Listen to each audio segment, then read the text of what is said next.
আলহামদুলিল্লাহ, সামনেই কিন্তু শবে বরাত। তো শবে বরাত যেতে না যেতেই কিন্তু দেখা যাবে রমজান মাস চলে এসেছে।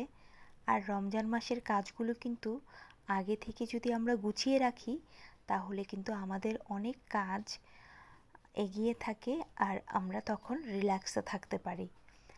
তো বিশেষ করে আদা, রসুন, পেঁয়াজ যা যা পেস্ট করতে হবে এগুলো কিন্তু আগে থেকেই পেস্ট করে বা কুচি করে রেখে দিলে তখন কিন্তু অনেক কাজ এগিয়ে যায়।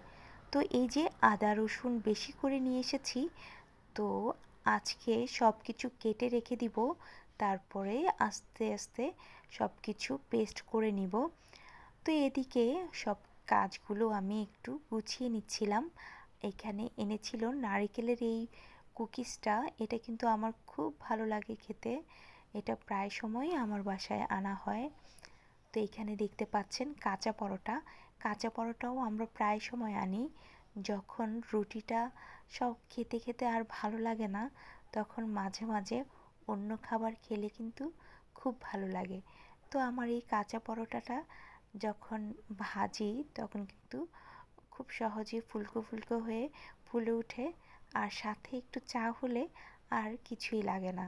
তো সন্ধ্যার সময় ছিল, সেজন্য আমি এই পরোটাগুলো ভাজছিলাম। পরোটার সাথে ছিল হলো 1 কাপ গরম গরম চা। তো চা হলেই আমার আর পরোটার সাথে কিছু লাগে না। আর নান রুটি হলেও কিন্তু আমার চা লাগে, আর অন্য কিছু লাগে না।